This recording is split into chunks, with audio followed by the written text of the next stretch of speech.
Assalamualaikum warahmatullahi wabarakatuh. Bagaimana kabar adik-adik semua? Saya harap di masa meskipun pandemi ini adik-adik semua tetap sehat walafiat dan semangat untuk sekolah di sekolah kalian yang baru ini. Perkenalkan dulu ya, saya Muhammad Firman Sibatullah. Saya ini sebenarnya baru aja lulus ya dari MAN 1 ini tahun lalu sih, 2019 ya. Nah, saya ini dulu waktu di MAN 1 ini kebetulan terpilih jadi ketua OSIS periode berapa ya? 2017-18. Jadi saya memang dari dulu dari MTS, saya dulu MTS ya. Saya ini memang cukup aktif di beberapa kegiatan organisasi, jadi saya melanjutkan ke kebiasaan saya itu di MAN 1. Nah, yang pertama yang ingin saya sampaikan adalah bahwa adik-adik sudah tepat sekali masuk di MAN 1 ini. Dan sekarang ini MAN 1 saya kira berkembang sangat pesat dari tahun-tahun yang dulu. Jadi adik-adik semua harus bangga. Dan karena apa? Karena pada waktu saya dulu itu saya memang merasakan awalnya kok saya masuk di MAN 1 sih, kok gini kok gitu.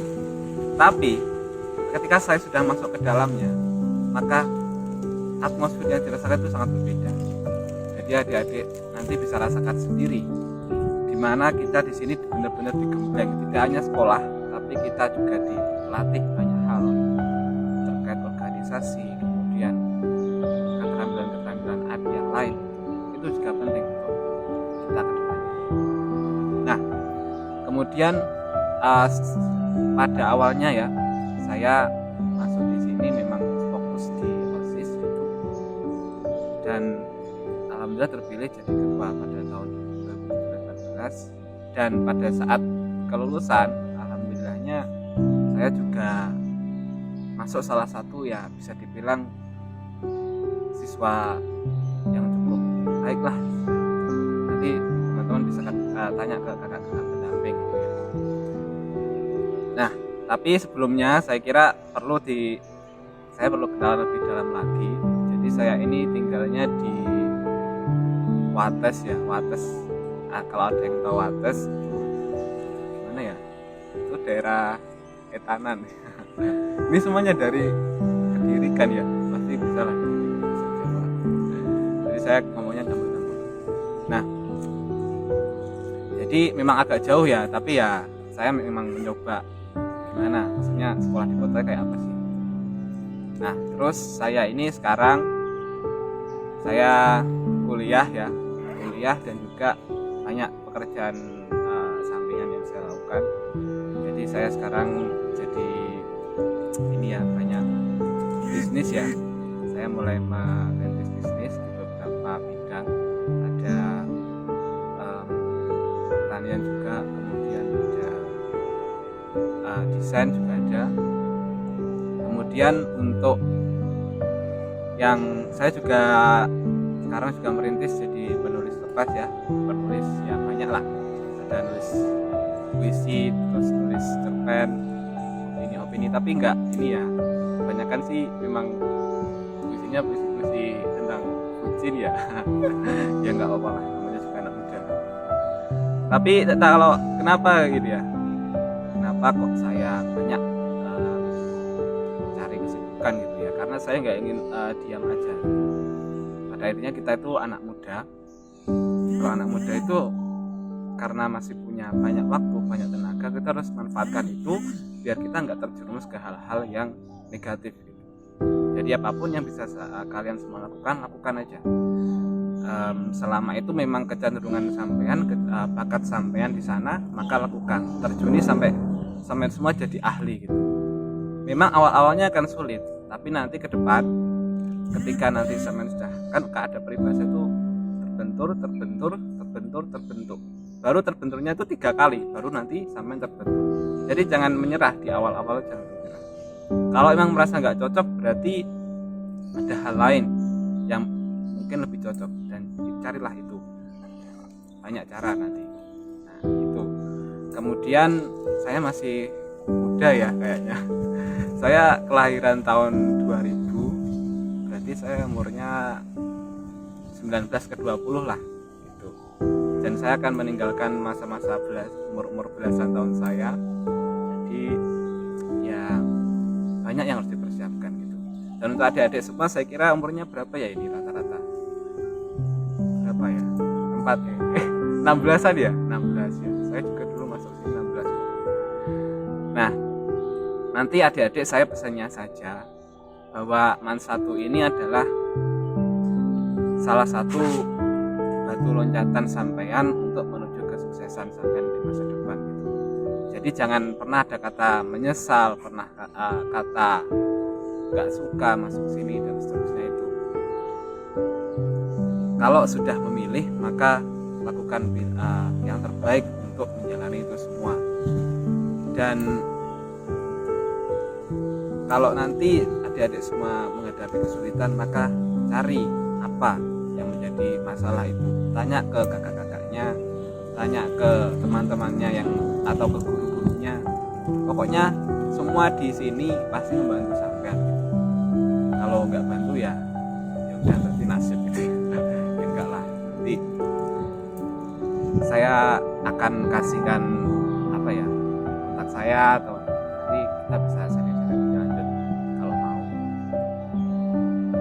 Ya, terus intinya yang pertama untuk meraih kesuksesan itu adalah yang pertama adik-adik harus tahu kira-kira kecenderungan sampean itu kemana.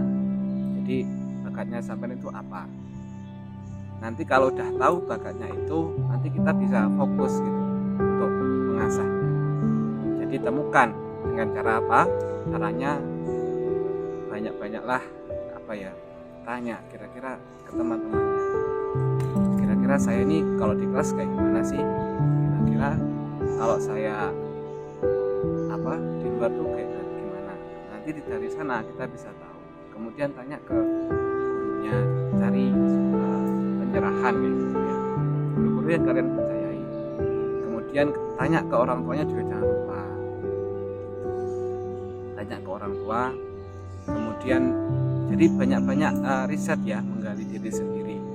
Kemudian coba kalau memang belum tahu, jadi semua coba diterjuni aja kira-kira yang minat.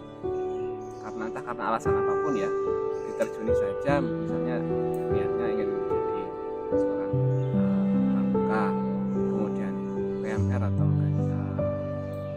keagamaan lainnya, diterjuni saja. Futsal, voli, dan itu semua diterjuni saja. Nanti ketika merasa tidak cocok, maka segera evaluasi dan cari tidak cocoknya di mana. Kalau memang harus pindah, ya pindah. Simpel itu. Nah, temukan sampai kalau nanti udah benar ketemu yang cocok, maka jadilah di situ ahli. Jadi belajar yang serius di sana. Kemudian yang kedua adalah jangan lupa untuk mencari ridho orang tua. Jadi apapun, saya pun juga seperti itu ya. Jadi jujur saja, saya ini tidak berasal dari kampus yang saya kuliah ya sekarang. Jadi tidak berasal dari kampus yang bisa dibilang tidak favorit juga. Karena apa? Karena saya memang sebenarnya orang tua memberi saya kebebasan, tapi saya memilih untuk lebih bisa dekat dengan orang tua itu dan membantu beliau ini untuk mencari nafkah ya, istilahnya seperti itu. Jadi memang pilihan yang berat dan hidup itu memang banyak pilihan dan kita harus memilih. Nah, nanti kalau adik-adik, kalau misalnya orang tuanya kira-kira tidak kurang setuju ya dengan apa yang sampean inginkan, maka coba diskusikan. Kalau memang sekiranya lebih baik pilihannya orang tua, maka laksanakan. Insya Allah nanti Allah akan bantu. Ya, entah apapun. Kalau ada yang teman saya yang bilang seperti ini, kalau jadi bikinlah senang orang tuamu, mudahkanlah hidup orang tuamu, nanti Allah akan mudahkan hidup kita gitu. Karena kan kita semuanya ini muslim ya, yang masuk MAN nggak mungkin lah nggak agamanya Kristen kan nggak ada. Jadi kita harus percaya ya sama bantuannya Allah nanti. Jadi jangan sampai nanti ada menyakiti hati orang tua atau apapun itu. Kemudian yang ketiga Jadi adik-adik nggak usah khawatir tentang masa depan. Yang penting apa yang sampean tekuni sekarang yang menjadi kecenderungan sampean itu lakukan dengan semaksimal mungkin. Tapi prinsipnya ini, saya memegang prinsip ojo ngoyo, yang penting tenanan gitu ya. Jadi ini tipis-tipis. Jangan ojo ngoyo itu apa ya bahasa Indonesia ya? Nggak ada kayaknya. Susah ya menerjemahkannya. Ojo ngoyo yang penting tenanan. Nanti ada itu bahasa Jawa ya. Kalau yang belum tahu, nanti kakak-kakaknya bantu menerjemahkan. Jadi apa sih batasannya? Batasannya adalah ketika antara agama dan dunia itu yang paling utama adalah tetap agamanya. Kalau teman-teman mungkin belum saatnya mencari jodoh ya, tapi kalau saya baca itu ada hadis yang menyampaikan kalau yang pertama itu adalah kalau cari istri ya aduh, kalau cari jodoh itu yang pertama karena apa? Karena hartanya gitu. Karena wajahnya, hartanya, kemudian karena statusnya. Tapi semua itu nggak ada artinya kalau nggak ada agamanya. Karena itu agama tetap yang paling utama. Jadi kalau misalnya nanti adik-adik belajar, adik-adik berorganisasi ekstra apapun itu, kalau sudah mengganggu yang namanya, saya bilang ini ibadah itu aja ya. Kalau mengganggu ibadahnya, mengganggu misalnya lupa sama Allah gitu ya, saya kira adik-adik harus evaluasi diri. Karena bisa saja adik-adik semua sukses, tapi entah berkah atau enggaknya itu saya juga nggak tahu. Tapi saya kira berkahnya itu nggak akan berlangsung lama kalau belum berkah ya. Jadi adik-adik semua harus paham ini sangat penting, karena kebanyakan kita lupa semuanya. Kita terus merasa diri kita itu bisa untuk mencari sesuatu, tapi kita lupa bahwa semua itu yang menentukan hanya Allah. Jadi tapi juga jangan sampai jadi kayak hanya berdoa saja, hanya sholat saja, itu juga salah juga. Jadi harus seimbang gitu ya kedua-duanya. Terus kemudian itu saja sih ya, yang penting 3 poin itu jangan sampai lupa. Dan mungkin kalau adik-adik semua jadi seperti saya, jangan ya, maksudnya jadilah diri kalian sendiri. Nah apapun itu kita nggak akan sama. Boleh kita cari inspirasi boleh, tapi jadilah diri kalian yang paling maksimal, yang paling otentik dari diri kalian. Apapun itu kalian maksimalkan. Ya kalau terkait pengalaman saya, alhamdulillah saya seringnya ini jadi ketua ya, entah karena apa ya gitu. Tapi dulu waktu di MTS ya, saya memang terpilih jadi ketua OSIS juga, yang sempat istilahnya di nomor 2 kan, istilahnya dipandang sebelah mata, karena saya datang dari kalangan bukan anak organisasi dulu di kelas 7 ya, tapi kemudian saya akhirnya bisa terpilih gitu. Kemudian saya juga di pramuka juga dulu, saya di koordinator di si pengkaderan. Jadi pengkaderan itu ya misalnya mendidik adik-adik untuk apa ya, biar bisa lebih baik gitu. Jadi kayak sumber daya manusianya gimana ini. Kalau yang penasaran MTS saya di mana, nanti tanya lah kakak-kakaknya, saya nggak akan cerita. Kemudian beberapa kalau lomba memang saya fokusnya saya di bahasa Inggris gitu. Tapi saya nggak akan ngomong bahasa Inggris di sini. Karena ada beberapa lomba yang saya ikuti dan berhasil gitu. Kemudian untuk Diman ini saya ada beberapa organisasi yang saya bentuk juga. Saya dari fokusnya di OSIS, saya ke OSIS juga. Kemudian ada beberapa organisasi yaitu forum, organisasi dan ekstra forum ya, musyawarah gitu ya. Itu sempat belum ada ya dulu saya bentuk. Karena apa? Karena saya merasa bahwa organisasi dan ekstra Diman itu harus bekerja, harus komunikasinya baik. kemudian jadi ada beberapa organisasi yang juga di luar itu. Saya punya beberapa bentukan yang namanya ini adalah Dewan Pemuda Masjid. Jadi saya punya berkecimpung di yayasan ini namanya Musafir Al-Mansur. Jadi kita bagaimana beramal soleh, fokusnya adalah kita bangun masjid ya dari nol. Kita cari donatur, cari tanah. Saya salah satu anak mudanya. Kemudian kita bangun masjid itu ya.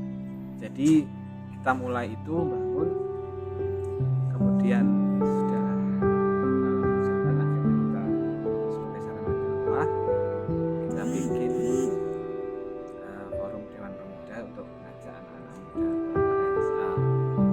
lebih mengenal agama Islam itu. Nah kebetulan saya juga ditunjuk jadi ketuanya, jadi ketua Dewan Pemuda Masjid. Nanti kalau adik-adik, nah itu yayasannya nggak di Kediri tapi di Lamongan. Jadi saya sekitar 3 bulan sekali lah kadang-kadang kita mampir ke sana. Ada ketua hariannya di sana. Istilahnya saya istilahnya ketua ya sebagai istilah lagi, karena saya memang dari awal yang merintis di situ, anak mudanya di situ ya, jadi saya sebagai biasanya beri kehormatan gitu. Tapi yang usia ada sendiri di sana. Jadi nggak kok aneh gitu ya, aneh. Ada nanti kalau adik-adik mampir di daerah Poso Wahyu itu ada di Jalan Raya itu. Kalau namanya Masjid Musafir Al-Mansur ke Lamongan. Nah kemudian saya juga mendirikan yang namanya bersama teman-teman di forum mahasiswa kota itu. Saya mendirikan sebagai istilahnya foundernya itu ya, forum mahasiswa kota Kediri. Pada awalnya sampai nanti sekarang bentuk, saya sudah nggak di sana. Pada waktu itu saya diamanahi sebagai dari divisi, sebagai koordinator divisi kewirausahaan. Mungkin karena ya nggak tahu lah apa ada latar belakang apa atau sekedar tunjuk. Kemudian saya juga beberapa ini jadi pembina, bukan pembina langsung ya, pembina OSIS di MTS 6 Kediri. Itu karena saya juga pernah berpengalaman berkecimpung di sana. Kemudian saya bentuk organisasi alumni OSIS yang tujuannya untuk membantu teman adik-adik OSIS untuk semakin berkembang gitu. Jadi saya sempat beberapa tahun jadi ketua di sana, 3 tahun lah jadi ketua di sana. Tapi sekarang udah nggak ada, udah penerusnya ada. Saya udah pensiun, udah lama. Kemudian untuk sekarang saya memang kuliah. Saya fokusnya sekarang ini di pers mahasiswa. Jadi saya pers mahasiswa itu ya namanya kayak jurnalis lah gitu. Jadi tapi ini tingkatannya lebih tinggi. Nah kita ada sistemnya itu untuk angkatan pertama itu namanya magang dulu setahun. Nah kebetulan saya jadi koordinator teman-teman yang magang ini. Jadi saya diberi kepercayaan untuk mengkoordinasi misalnya koordinator untuk angkatan magang gitu ya, di pers mahasiswa. Nah saya tidak berkecimpung di dunia organisasi eksternal atau kalau namanya Ormek. Tapi saya karena untuk juga masuk BEM dan seterusnya itu baru boleh semester 3, nanti mungkin saya akan masuk sana. Terus kemudian saya di desa saya juga membantu teman-teman, karena saya nggak sering ada di rumah ya. Saya membantu teman-teman untuk istilahnya desa saya, karena di desa saya itu saya dusun Temuruk, desa Pelausan. Di dusun kami itu punya yang namanya destinasi wisata itu Sendang Martina. Kalian bisa search di Google. Nah di sana kita mengelola bersama anak-anak mudanya sana, mengelola di sana. Kita sekarang ini baru membangun, kita kasih kolam pemancingan. Tapi kayak di masa pandemi ini ya kita kita tutup semua kecuali yang kayak untuk sidang itu tatap muka. Di sana kita istilahnya kita memberdayakan anak muda gimana biar ikut membangun desa kita biar lebih maju. Itu aja. Jadi itu yang saya, kenapa kok saya juga gak kuliah di luar kota, karena saya nggak bisa meninggalkan itu semua, termasuk bisnis saya, termasuk ke semua kegiatan itu. Jadi akhirnya saya memutuskan di sini. Tapi apapun itu ya, nanti kalau ada kuliah, ketika memang tidak bisa diterima di PTN yang favorit yang kalian misalnya idamkan, tidak masalah, karena kuliah itu pada akhirnya kembali ke pribadi kalian masing-masing. Kalian mau serius atau enggak, itu aja. Jadi nggak usah minder, nggak usah malu, yang penting lakukan aja yang terbaik. Itu sih. Nah, mungkin itu aja sih pengalaman organisasi saya. Oke, selanjutnya ada beberapa hal yang juga saya sampaikan terkait bagaimana sih keadaan di satu ini ya. Jadi kalau pada waktu itu, pada masa saya sekolah di sini, jadi memang tidak sebagus ini ya sekolahnya. Kalau maksudnya dalam hal, kalau infrastruktur jelas berkembang, tapi dalam hal sumber dayanya, sumber daya manusia dan seterusnya itu. Jadi saya kira semakin kita semakin kompetitif dengan sekolah-sekolah yang lain. Bahkan kita sempat sekolah pertama yang berhasil mempertahankan juara umum school contest, ya itu adalah suatu prestasi yang luar biasa. Dan karena apa? Karena semua apa ya istilahnya, warga sekolah di sini itu mendukung ya. Jadi harapannya tidak ada lagi adik-adik semua ini minder dengan ketika lomba dengan sekolah-sekolah lain gitu, dengan dari sekolah yang dikatakan lebih favorit atau apa, itu jangan sampai minder gitu. Jadi tetap harus percaya diri, tapi juga dibarengi dengan usaha yang maksimal, persiapan yang maksimal gitu. Kemudian untuk terkait ekstra organisasi yang saya sampai ikuti itu banyak sekali. Untuk mengembangkan diri sampean nanti bisa tanya-tanya kakak-kakaknya. Pokoknya saya pesan jangan sampai nggak ikut apa-apa gitu. Karena itu sangat ini ya, eman-eman banget. Masa muda kalian itu sangat eman-eman kalau dihabiskan hanya dengan nongkrong di mall, ke bioskop, ngopi, main Mobile Legends, PUBG. Itu sangat, ya bolehlah main, tapi ya itu bukan poin utama kita. Kecuali kalian jadi gamer profesional, ya nggak masalah. Ini perspektif saya sih gitu. Terus kemudian jangan lupa juga bahwa banyak sekali sumber daya yang belum dimanfaatkan di masa satu ini. Misalnya guru-gurunya sebenarnya banyak sekali yang berpotensi, tapi kadang kita siswa nggak mau tanya, nggak mau sharing gitu. Jadi jangan sampai ini nggak dimanfaatkan gitu. Bahkan dulu waktu saya sekolah di sini tuh saya sering sekali ya ngopi atau istilahnya bertukar pikiran sama guru di sini. Jadi kita udah kayak teman gitu aja.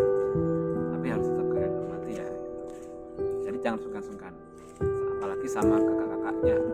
Wah itu harus kalian tanya sekali sebanyak-banyaknya ilmu yang bisa kalian dapatkan dari sana. Kemudian jangan sedih juga karena di masa pandemi ini adik-adik semua nggak bisa tatap muka langsung dengan teman-temannya, kakak-kakaknya. Mungkin atmosfernya pasti berbeda ya atmosfernya, tapi apalah arti sebuah pertemuan tatap muka gitu ya. Yang penting adalah hatinya, hatinya tetap bisa menyatu gitu aja. Kemudian yang tidak kalah penting juga bahwa Laksama ini harapannya jadi awal adik-adik semua untuk menentukan kira-kira langkah seperti apa yang akan sampean ambil ke depannya gitu. Untuk mensukseskan diri kalian gitu. Jadi jangan dianggap ini biasa-biasa saja gitu. Lanjutkan dengan cara raih materi apa yang disampaikan sebaik-baiknya, temukan tentukan apa yang menjadi poinnya dan terapkan di kehidupan kalian nanti di sekolah ini ya. Pokoknya nanti kalian semua sampai lulus terus jadi pribadi-pribadi yang luar biasa. Karena semakin kita baca zaman ini ya, kalau angkatan saya, tahun-tahun saya itu lebih baik dari angkatannya sampean, berarti saya itu gagal gitu ya, meninggalkan gagal mendidik adik-adik saya, gagal meninggalkan sesuatu yang bermanfaat. Jadi sampean setidaknya harus sama dari angkatannya sebelumnya, kalau enggak harus lebih baik gitu ya. Itu saja pesan saya. Dan alhamdulillahnya saya kira tahun ini kakak-kakak kalian yang diterima di PTN juga semakin banyak. Namanya jalur undangan pas saya kemarin cek banyak sekali. Alhamdulillah. Dan ini semoga nanti kedepannya adik-adik semua bisa meneruskan. Dan saya juga ini yang penting ya, sukses itu juga bukan soal hanya masuk perguruan tinggi favorit kemudian kalian jadi sarjana terbaik, itu enggak. Banyak sekali teman-teman saya, khususnya di angkatan saya, memang mereka fokus untuk bekerja. Sudah sekolah mereka bekerja dan mereka sudah menunjukkan etikat yang baik. Yang penting kita tidak jadi sampah masyarakat gitu aja. Jadi tetap berkarya apapun itu, nggak harus kuliah ya, kerja juga boleh, tapi harus serius gitu. Ya, harus teman-teman saya juga banyak yang seperti itu, dan itu saya mengapresiasi sekali gitu ya. Tapi harus dengan keseriusan gitu kerja. Ya, hasil nomor sekian, tapi yang penting serius gitu. Kemudian jadi nanti kalau adik-adik misalnya saya baru masuk udah mau lulus saja ya, ini saya harus pesannya itu ke kelas 12 gitu, tapi nggak apa-apa. Nah nanti kalau ada apa-apa nanti di sekolah ini ya, adik-adik jangan langsung terbawa gitu ya. Jadi harus benar-benar kita itu meskipun masih anak SMA, kita ini harus independen gitu ya. Maksudnya apa? Kita itu bisa mikir gitu. Kita udah istilahnya akil balik udah lewat ya. Harus bisa mikir, kira-kira ini benar gak sih? Kira-kira kita kalau ikut ini ada isu apa gitu, ada berita apa, kita sebaiknya bagaimana bersikap, itu harus kita pikirkan juga. Apalagi dengan sistem di Ultima 1 ini demokrasinya sangat luar biasa ya. Nanti ada bisa tahu sendiri. Itu juga kita harus hati-hati karena kebebasan itu terkadang juga membawa sesuatu yang kurang baik gitu. Nah, saya untuk penutup ini, mungkin saya penutup sesi ini satu sesi juga sebenarnya. Untuk penutup, saya ini motivasi, bisa dikatakan motivasi, bisa dikatakan sharing, bisa dikatakan apapun itu, kita ngobrol-ngobrol santai. Saya akan memberikan satu kisah inspiratif aja ya, satu kisah inspiratif dari salah satu tokoh favorit saya juga.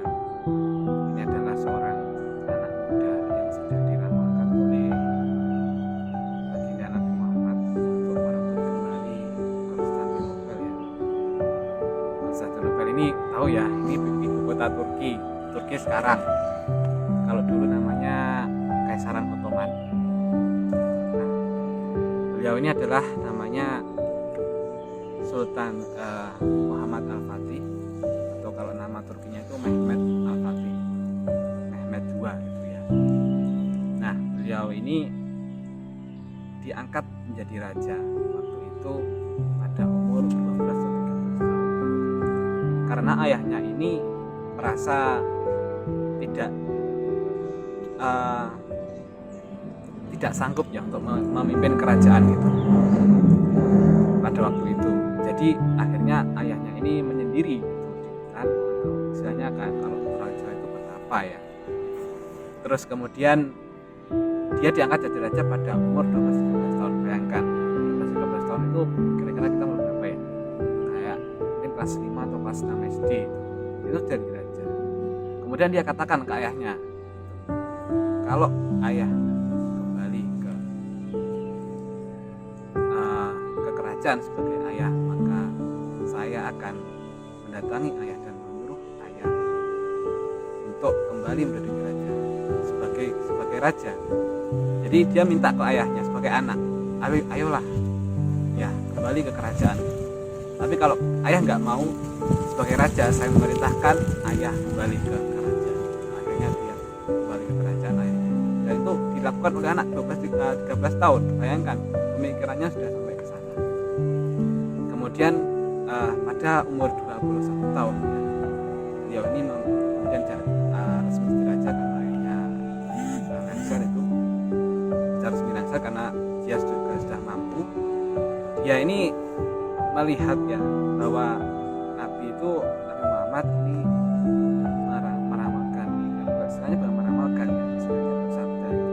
Karena sabdanya Nabi itu kan pasti suatu istilahnya kebenaran gitu ya. Nah, akan ada anak muda yang menaklukkan Konstantinopel dan mengembalikan itu ke bawah kekuasaan Islam gitu. Karena pada waktu itu dikuasai oleh yang kekuatan Nasrani itu. Nah, kemudian beliau ini memimpin pasukan yang kalau bisa digambarkan itu pernah ya sholat Jumat. Saya membaca suatu riwayat atau cerita itu ketika sholat Jumat, panjang shafnya pertama itu adalah 3 km. Bayangkan berapa ribu pasukan yang dibawa itu shaf pertamanya ya. Shafnya itu panjangnya 3 km sholat Jumat. Kemudian dipilih pada waktu itu kan beliau masih muda ini. Kemudian bingung siapa yang cocok jadi imam sholat Jumat itu. Karena satu pernah ditanya siapa yang tidak pernah meninggalkan sholat 5 waktu. Semuanya masih berdiri ya gitu. Para jamaah masuk sultan masih berdiri. Kemudian sultannya tanya lagi, siapa yang tidak pernah meninggalkan sholat duha itu? Sebagian duduk.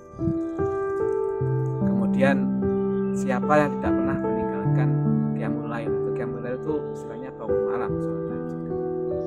Dan yang berdiri itu tinggal sultannya sendiri itu. Jadi nanti poin pentingnya saya ceritakan. Akhirnya beliau jadi imam itu.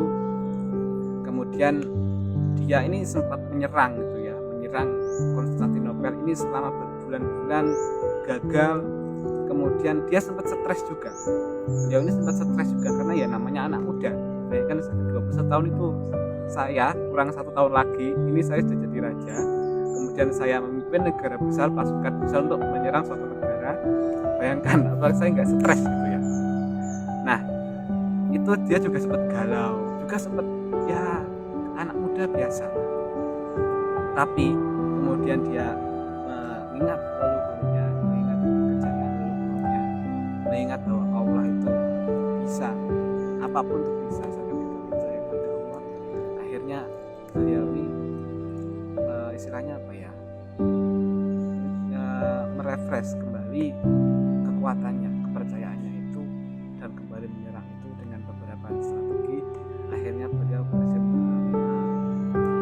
menaklukkan Konstantinopel itu yang sudah beberapa tahun dikuasai oleh Nasrani itu. Jadi itu nanti bisa teman-teman cari sendiri ya, ceritanya sangat inspiratif menurut saya.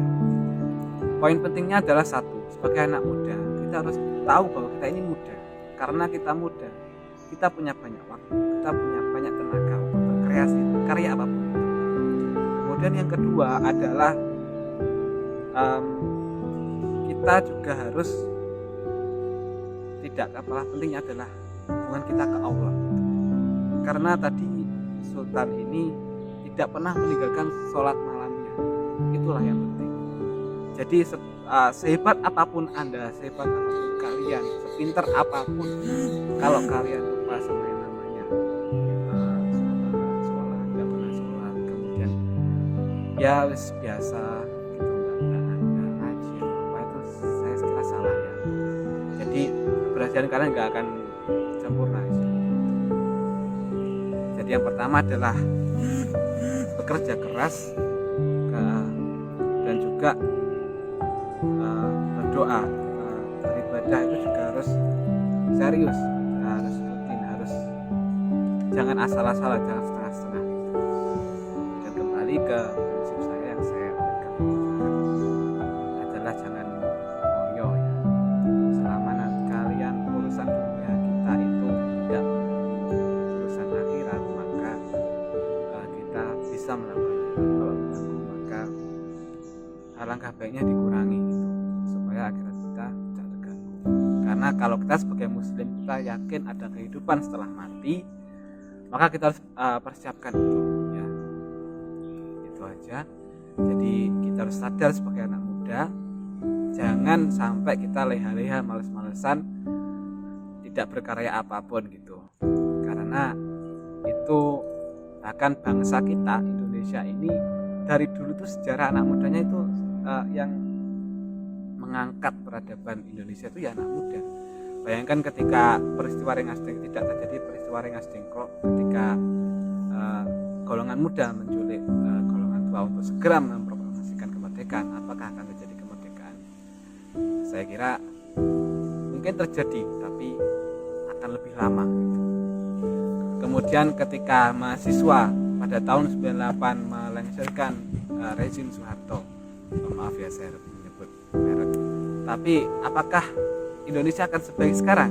Apakah Indonesia akan tidaknya lepas dari sistem-sistem pemerintahan yang otoriter? Saya kira tidak.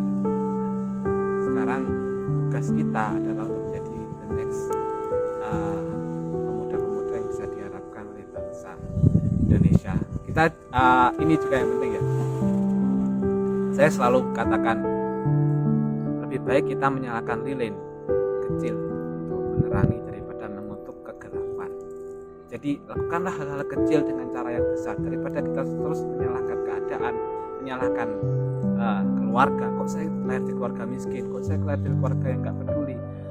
Kita menyalahkan tetangga, menyalahkan ya siapapun itulah, bahkan menyalahkan pemerintahan untuk apa gitu. Lebih baik kita beraksi, menyalahkan suatu dari kecerahan kepada sekeliling kita. Kita mulai dari keluarga kita dulu. Diri kita dulu ya, diri kita dulu. Dan keluarga, saudara, tetangga, masyarakat gitu. Nanti skalanya akan meningkat. Jadi jangan langsung kita bermimpi saya akan memberikan jadikan bangsa Indonesia ini lebih maju. Wah, itu mimpinya terlalu besar. Jadi mimpinya yang kecil-kecil dulu, tapi lakukan dengan cara yang besar. Serius di sana.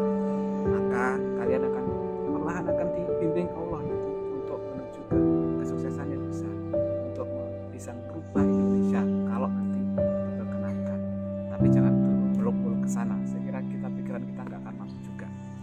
Jadi perlahan-lahan dari yang kecil itu saya terapkan juga. Saya dulu juga pengen gitu. Cita-cita saya dulu jadi presiden dan katanya. Cita-cita kamu apa? Oh, saya jadi presiden Pak. Kenapa? Ya saya pengen merubah Indonesia lah Pak. Oh gitu. Oke. Terus saya pikir saya melihat presiden kita di TV pada waktu itu ya, pada waktu saya masih kecil. Kok kayaknya wajahnya nggak bahagia ya. Kayaknya susah ya memimpin negara ini. Akhirnya saya pikir kayaknya saya harus mempersiapkan diri dulu supaya mungkin kalau memang saya ingin berdampak untuk bangsa itu. Caranya apa? Masuk di untuk di desa ikutlah kalian Karang Taruna, apalah itu forum-forum anak muda di sana bangkitkan. Kalau belum ada kalian harus bikin. Gitu. Jadi mulailah bermanfaat untuk di desa kalian. Kebanyakan kita salah berpikir gitu ya. Salah berpikirnya kenapa? Karena kita sekolah, kemudian kita kuliah di PTN favorit, kuliah di kedinasan. Kita tujuannya apa? Tujuannya untuk cari kerja sendiri, mementingkan diri kita sendiri, cari uang sebanyak-banyaknya, hidup enak, punya rumah bagus, mobil bagus, istri atau suami yang cantik, tampan, ya itu.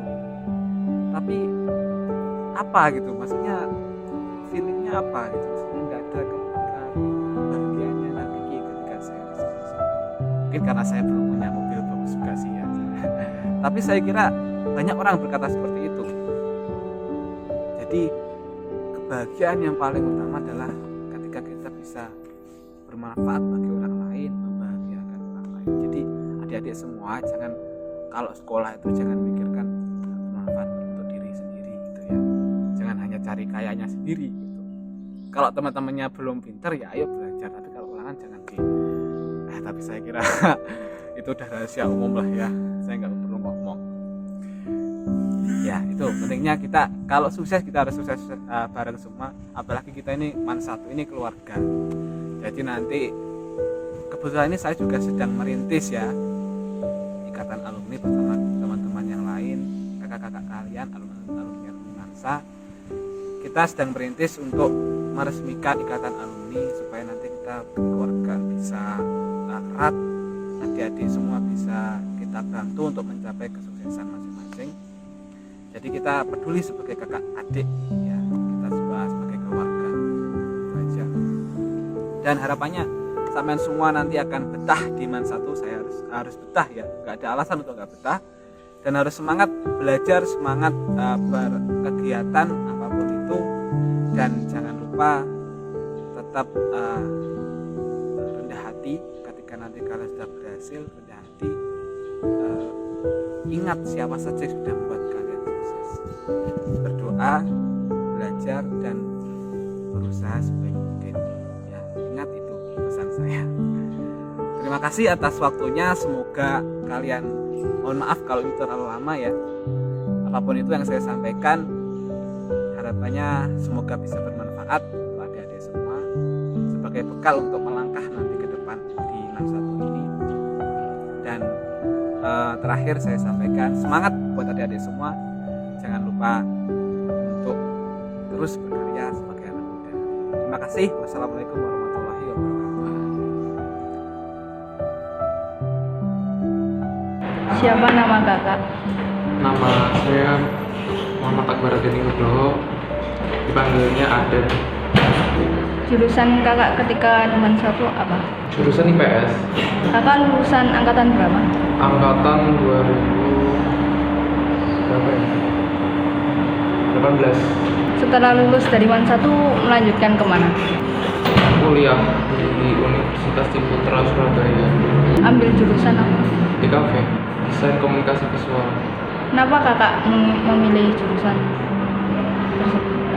Soalnya aku lihat prospek dari DKV sendiri cukup bagus, karena semakin kesini banyak kaum milenial yang menyukai selera estetika. Yang membuat kakak sampai sukses seperti sekarang ini apa? Ya pastinya doa dari orang tua, sama cari satu peluang yang benar-benar, yaitu punya prospek yang bagus dan menekuni. Kalau untuk prosesnya bisa sampai saat ini gimana? Prosesnya sih, khususnya ini kan di bidang food and beverage, makanan minuman, ya dengan cara ngerti dari cita rasa sebuah makanan sama minuman, itu aja sih dasarnya. Usaha kakak selanjutnya setelah Ada beberapa rencana besar sih, master plan. Ya pinginnya coffee shop saya, sebelum coffee bisa franchise, itu goalsnya. kalau untuk caranya kakak dalam berhasil itu gimana? Caranya pasti balik lagi kayak tadi ya, kerja keras. Kalau kita jeli dalam sebuah peluang, pasti kita bakal nemu titik di mana itu bisa dikembangkan lagi. Hal apa yang dapat kakak berikan untuk generasi muda, terutama pada adik-adik Man 1? Terus banyak belajar, jangan berhenti belajar, dan harus tetap kreatif, karena 2-3 tahun ke depan itu kreativitas yang menjadi kunci